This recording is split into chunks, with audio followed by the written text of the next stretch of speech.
Hello young guys, good evening.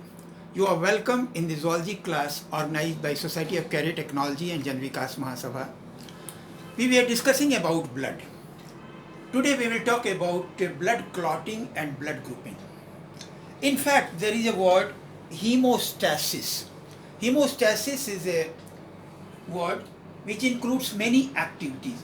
Whenever there is a cut, there is change in uh, blood flow, blood vessel constriction and expansion, dilation, and many other processes which are called collectively hemostasis.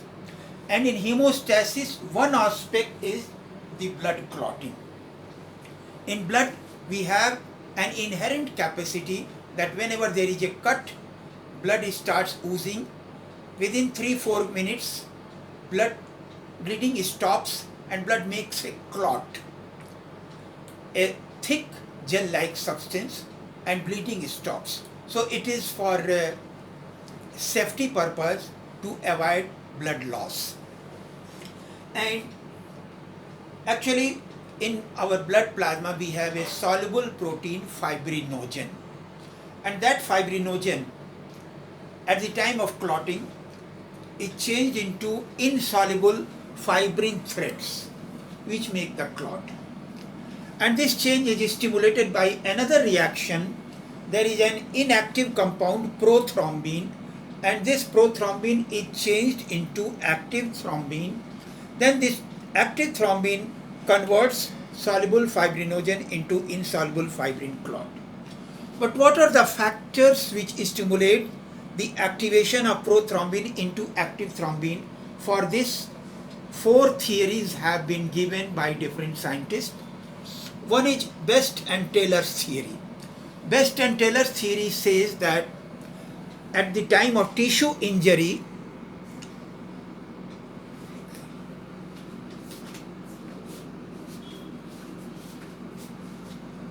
the platelets rupture to release a compound thromboplastin.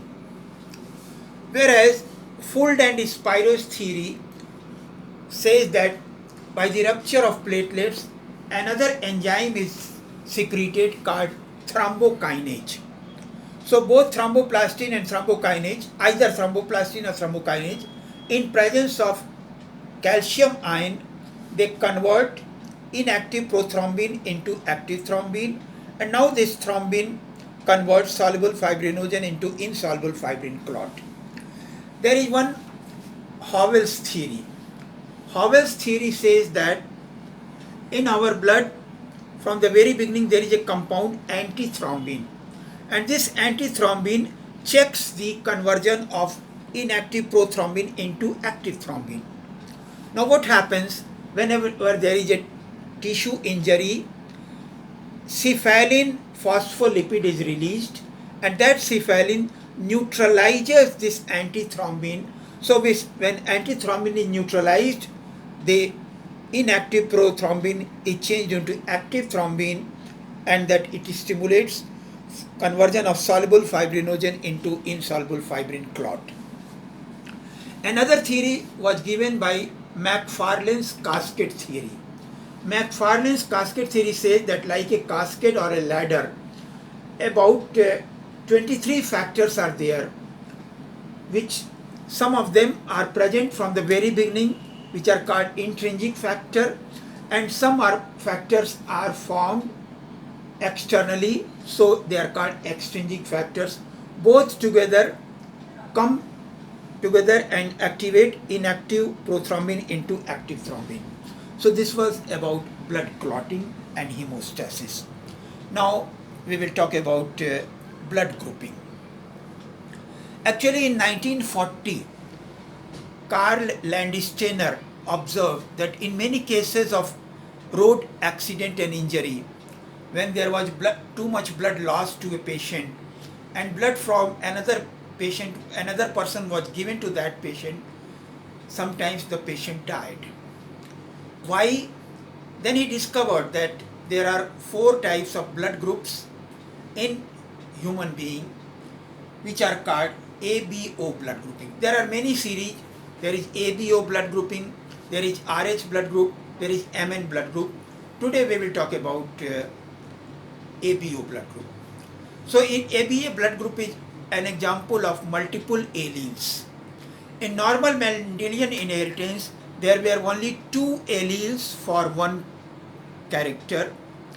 For example, either the pea plant is tall or dwarf. Actually, alleles are the genes which are found at the same locus or same point of chromosomes. So if there is three alleles are there in blood, one O group or plus, which is the wild type, and by its mutation there are two mutants, A and B. Now with these three alleles there are 6 genotypes, and the 6 genotypes are OO, AO, AA, BO, BB and AB. And from these 6 genotypes, the 4 phenotypes, the external appearance, there are 4 phenotypes. One, the O group, AO and AA both show A group character. BO, because B is dominant on O, A is also dominant on O. So BO and BB both show B group, and when A, B both factors, both alleles are present together, they show the phenomena of codominance. So the characters of both are expressed, they show the AB group. What is there in them? Actually, in RBC, two types of blood proteins are found, antigen A and antigen B. In blood plasma also, two types of antibodies are there, antibody A and antibody B. Now what happens? Suppose we are talking about blood group 0, A, B and AB. Then in O group we have no antigen at the RBC surface.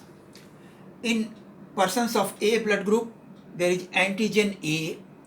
In B group persons, there is antigen B. And in AB, both antigen A and antigen B are there. Now, just opposite type of antibodies are found. Let us see.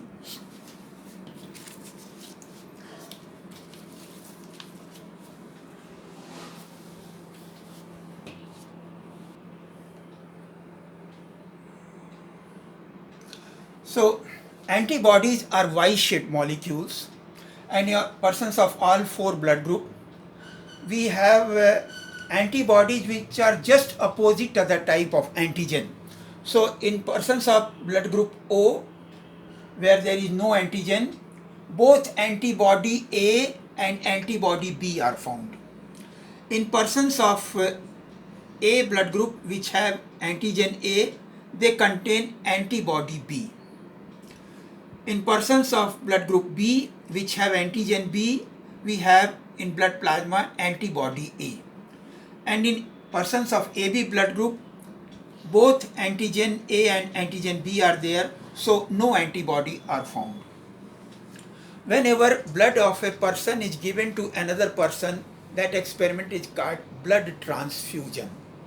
In blood transfusion, we have to take into consideration that suppose my blood is being given to you, and the blood is being given just drop by by intravenous.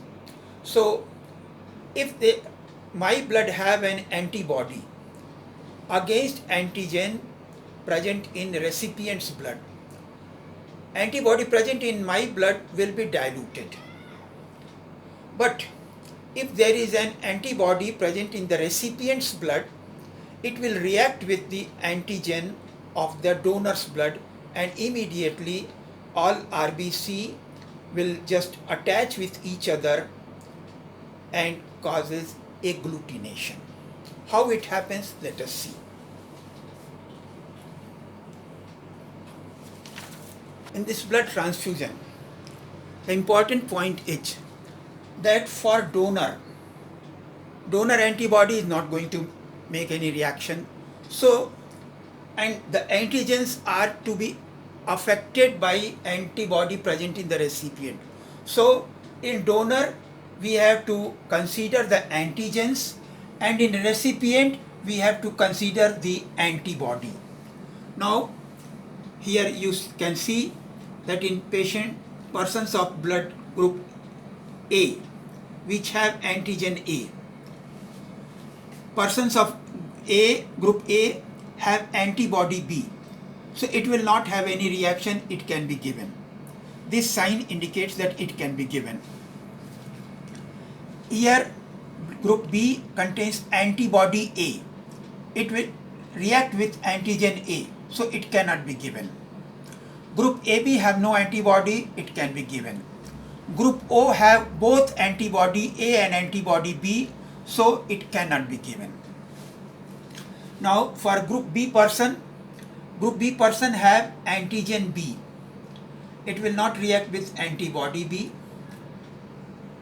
Antibody B it will react, so it cannot be given to group A person. Group B person have antibody A, it will not react with this, it can be given. It can be given to group AB, but can't be given to group O. The blood group AB have both antigen A and antigen B, so it cannot be given to a group A or group B. It cannot be given to group O. It can be given only to group AB because it have no antibody. Group O have no antigen, so it can be given to all the four. That is why many times one question is compulsorily asked in your examination on this blood group and multiple alleles. So group O is can be given to all the four, so it is called universal donor, but it can take blood of only O group. Similarly, group AB can take blood of all the four, it is called universal recipient, but group AB blood can be given to only the AB person, not to the other three. So this is an important point which has to be considered. Thank you very much.